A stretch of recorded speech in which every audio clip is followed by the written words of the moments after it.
Tu crois que je parle de quelqu'un d'autre, mais tu sais très bien que je parle de toi. Assalam alaikum wa rahmatullah. Chaque Ramadan, tu ressens la même chose au début.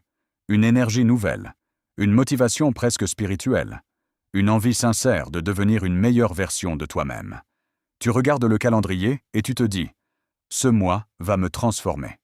Et pourtant, les années passent, les Ramadans s'enchaînent, et au fond de toi, quelque chose reste identique. Pourquoi ? Pourquoi ton jeûne ne change-t-il pas ton cœur ? Tu as arrêté de manger, tu as arrêté de boire, tu as réduit certaines habitudes, tu as augmenté tes prières, mais ton impatience est toujours là. Ta sensibilité excessive est toujours là. Ta comparaison constante avec les autres est toujours là. Alors la question devient plus profonde. Est-ce que tu jeûnes ou est-ce que tu fais simplement une pause alimentaire ? Le jeûne n'est pas censé être une performance physique. Il n'est pas censé être une tradition annuelle que l'on répète mécaniquement. Il est censé être un miroir brutal, un miroir qui ne montre pas ton visage, mais ton intérieur. Quand tu as faim et que quelqu'un te parle mal, ce qui sort de toi, c'est toi, pas la faim. La faim ne crée rien. Elle révèle. Elle enlève les filtres sociaux. Elle enlève la politesse artificielle. Elle enlève la façade. Et ce qui reste, c'est ton état réel. Si tu deviens agressif, c'est que l'agressivité était déjà en toi. Si tu deviens irritable, c'est que l'irritation dormait déjà en toi. Si tu deviens arrogant spirituellement, c'est que ton ego attendait simplement une occasion de s'exprimer. Ramadan ne fabrique pas ton comportement. Il l'expose. Mais au lieu d'observer ce que Ramadan révèle, tu te concentres sur l'extérieur. Combien de pages as-tu lues ? Combien de raka'at as-tu prié ? Combien de jours as-tu complété ? Tu comptes tout, sauf ton état intérieur. Tu mesures ton effort, mais tu ne mesures pas ta sincérité. Tu veux ressentir quelque chose de fort. Tu veux pleurer en prière. Tu veux sentir la spiritualité vibrer dans ta poitrine. Mais tu ne prends pas le temps de t'asseoir face à toi-même. Quand as-tu, pour la dernière fois, analysé ton intention ? Pas l'intention générale. Pas le « je le fais pour Allah » automatique. La vraie analyse. Est-ce que je fais cela parce que j'aime être perçu comme pieux ? Est-ce que je fais cela parce que j'ai peur du jugement ? Est-ce que je fais cela par habitude familiale ? Est-ce que je fais cela mécaniquement ? La transformation ne commence pas par l'action. Elle commence par la lucidité. Et la lucidité est inconfortable, parce qu'elle t'oblige à admettre que tu n'es pas aussi sincère que tu l'imagines. Peut-être que ton jeûne ne change pas ton cœur parce que tu refuses de voir ton cœur. Tu fais les efforts visibles, mais tu évites le travail invisible. Tu te disciplines extérieurement, mais intérieurement, tu te laisses aller. Tu continues à nourrir la jalousie. Tu continues à nourrir la rancune. Tu continues à nourrir la comparaison. Et tu penses que la faim va nettoyer ce que tu refuses d'abandonner. Mais la purification ne fonctionne pas comme ça.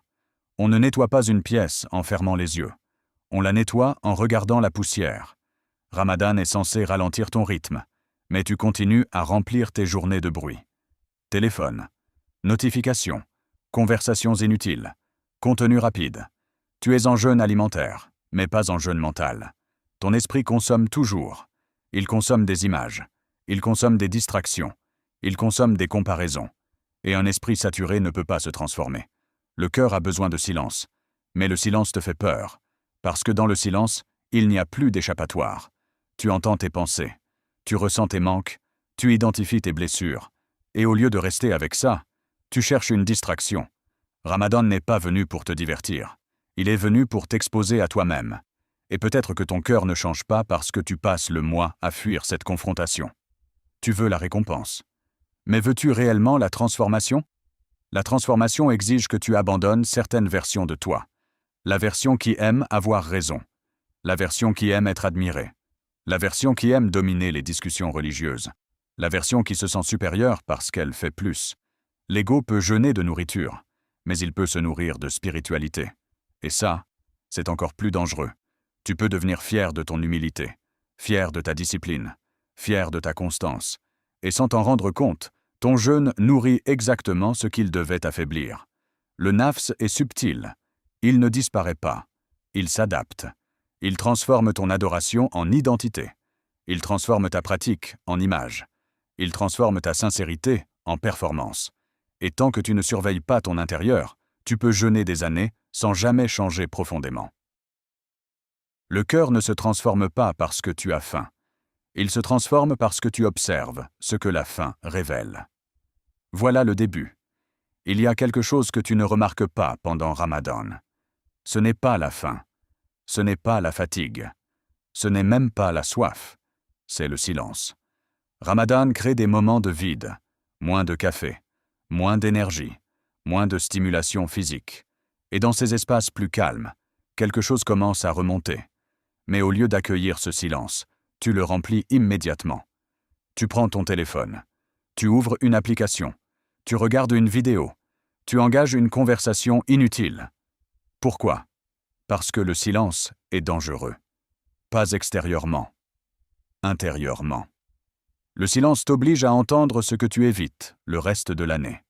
Il t'oblige à faire face à tes pensées répétitives, à tes insatisfactions cachées, à tes frustrations accumulées, à cette sensation de ne pas être là où tu devrais être. Quand tu es occupé, tu ne ressens pas vraiment ton état intérieur. Tu fonctionnes, tu avances, tu consommes. Mais Ramadan ralentit ton rythme. Et dans ce ralentissement, tu te retrouves face à toi-même. Et ce face-à-face te dérange, parce que tu réalises que ton agitation ne vient pas du monde. Elle vient de toi. Tu crois que ce sont les autres qui te stressent. Tu crois que ce sont les circonstances qui te fatiguent. Tu crois que ce sont les responsabilités qui t'épuisent. Mais quand tu enlèves la nourriture, quand tu enlèves certains plaisirs, quand tu réduis le rythme, tu découvres que le bruit est à l'intérieur. Un bruit constant, des pensées qui tournent, des scénarios imaginaires, des conversations rejouées dans ta tête, des peurs anticipées, et tu comprends que tu n'as jamais vraiment appris à être seul avec toi-même. Ramadan est censé t'apprendre ça, être capable de t'asseoir, sans distraction, sans stimulation, sans validation, juste toi et ton cœur. Mais beaucoup ne supportent pas ça, parce que rester seul avec son cœur, c'est découvrir qu'il est plus fragile qu'on ne le pensait. Peut-être que tu te crois fort, mais observe-toi. Pourquoi as-tu besoin de vérifier ton téléphone si souvent? Pourquoi as-tu besoin de parler même quand ce n'est pas nécessaire? Pourquoi as-tu du mal à rester immobile sans chercher quelque chose à faire? Parce que l'immobilité révèle ton inconfort intérieur. Et cet inconfort est ancien. Il ne date pas d'aujourd'hui. Il date de toutes les fois où tu as évité de traiter certaines émotions, de toutes les fois où tu as repoussé une introspection, de toutes les fois où tu as choisi la distraction au lieu de la réflexion. Ramadan met un projecteur sur ça. Il réduit les distractions physiques. Mais si tu ne fais pas attention, tu vas recréer des distractions numériques. Tu vas jeûner toute la journée, pour ensuite passer des heures à consommer du contenu après l'iftar. Et tu diras « Je me détends ». Non. Tu t'échappes. Il y a une différence. La détente recharge. L'échappatoire anesthésie. Et beaucoup utilisent Ramadan pour anesthésier leur culpabilité. Ils compensent. Un peu plus de prière pour compenser le manque de sincérité. Un peu plus de lecture pour compenser le manque de concentration. Un peu plus d'apparence religieuse pour compenser le vide intérieur. Mais le cœur ne se trompe pas. Il sait. Il sait quand tu es présent. Il sait quand tu es mécanique. Il sait quand tu es sincère. Il sait quand tu joues un rôle. Et peut-être que ton cœur ne change pas parce que tu refuses de traverser ce silence inconfortable. Le silence est une porte. Derrière cette porte, il y a tes peurs. La peur de ne pas être assez. La peur d'échouer spirituellement. La peur d'être incohérent. La peur d'être vu tel que tu es réellement. Mais derrière ces peurs, il y a aussi la guérison. Parce que tant que tu ne reconnais pas ton agitation intérieure, tu continueras à croire que le problème vient de l'extérieur. Tu diras « Si j'avais plus de temps, je serais plus concentré. Si j'avais moins de stress, je serais plus spirituel. Si les autres changeaient, je serais plus patient. » Mais Ramadan retire certaines excuses. Et ce qui reste, c'est toi. Toi, sans café. Toi, sans distraction permanente. Toi, avec moins d'énergie pour jouer un rôle. Et c'est là que le vrai travail commence. Pas quand tu récites plus, pas quand tu publies des rappels, pas quand tu montres ton engagement, quand tu acceptes de rester dans le silence, même si c'est inconfortable, même si ça te confronte, même si ça te montre des aspects de toi que tu n'aimes pas. Parce que le cœur ne se transforme pas dans le bruit. Il se transforme dans la lucidité, et la lucidité naît dans le calme. Si tu veux que ton jeûne change ton cœur, tu dois apprendre à ne pas fuir le silence qu'il crée. Tu dois accepter d'entendre tes propres contradictions. Tu dois accepter de ressentir ce vide sans immédiatement le remplir. Le vide n'est pas un ennemi. Il est un espace où Allah peut te réaligner. Mais seulement si tu arrêtes de le combler avec des distractions. Peut-être que cette année, le plus grand défi n'est pas de résister à la nourriture, c'est de résister à l'échappatoire. Rester, observer, respirer, écouter. Parce que derrière ton agitation, il y a un cœur qui attend d'être entendu. Et tant que tu continues à le couvrir de bruit, il restera inchangé. Tu penses que ton jeûne affaiblit ton nafs. Tu crois qu'arrêter de manger, de boire, que réciter, prier et observer les obligations suffira à le faire disparaître. Mais ton nafs ne disparaît pas. Il s'adapte. Il se glisse. Il devient plus subtil.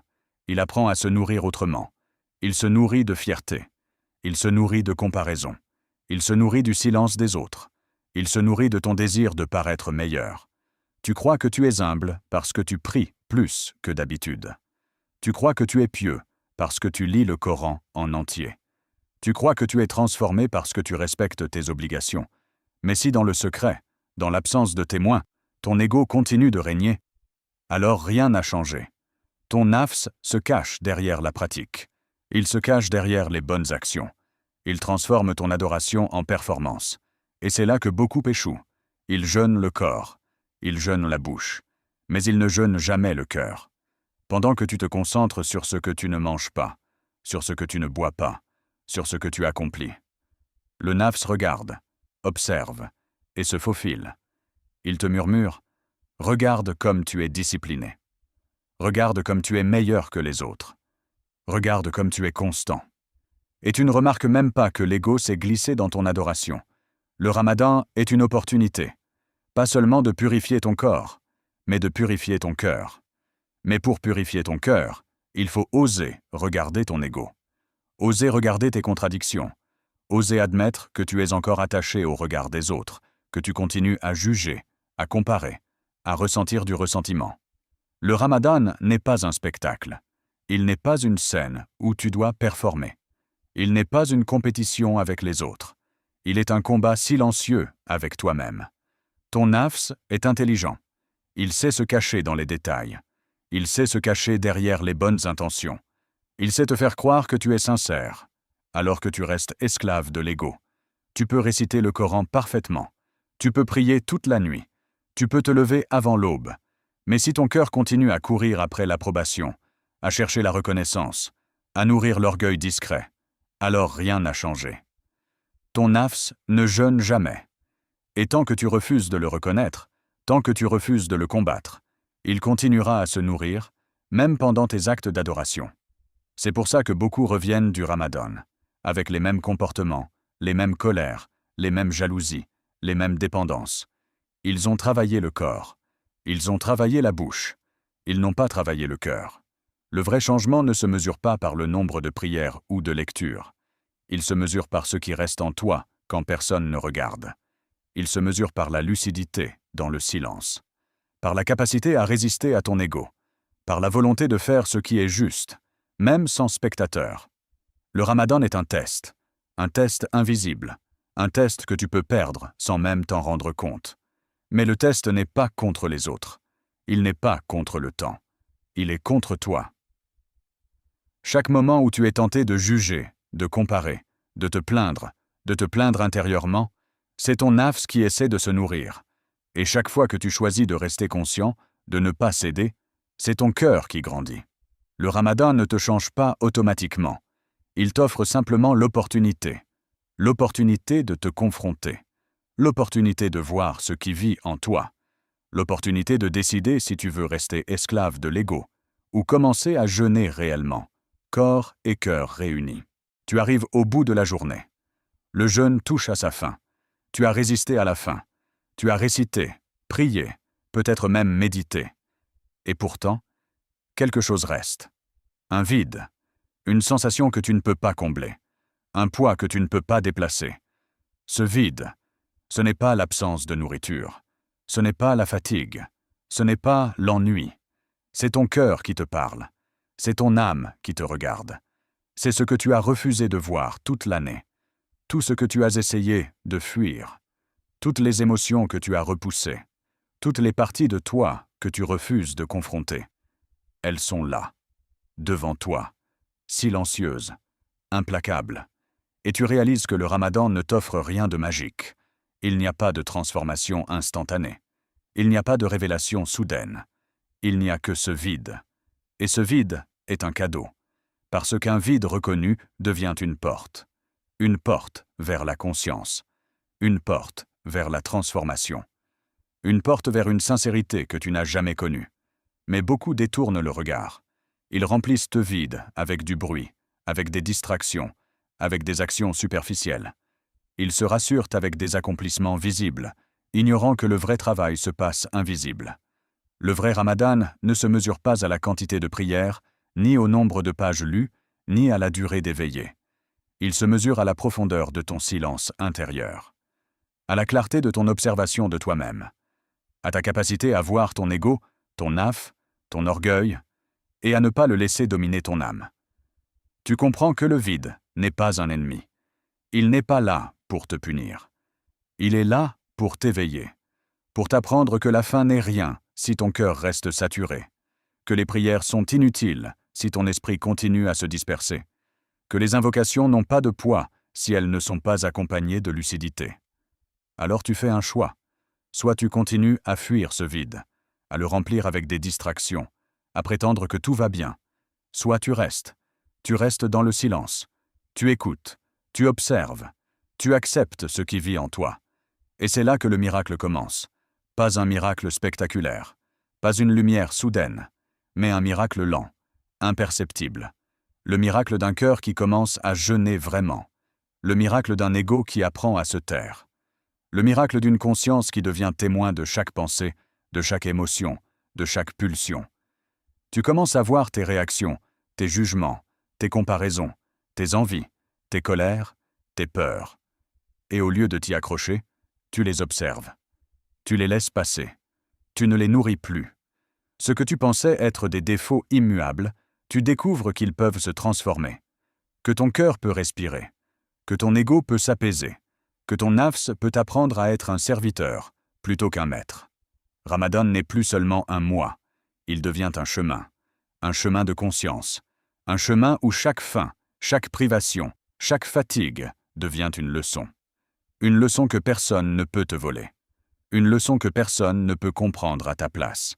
Et quand tu franchis cette étape, quand tu choisis le vide au lieu de la distraction, quand tu choisis la lucidité au lieu de la performance, ton Ramadan cesse d'être une répétition annuelle. Il devient transformation. Alors regarde-toi. Observe ce qui vit en toi. Accepte ce que tu refuses d'accepter. Écoute le silence que tu fuis depuis toujours. Et tu verras. Ton cœur commencera enfin à jeûner avec ton corps. Ton nafs commencera à s'apaiser. Ton âme commencera à respirer.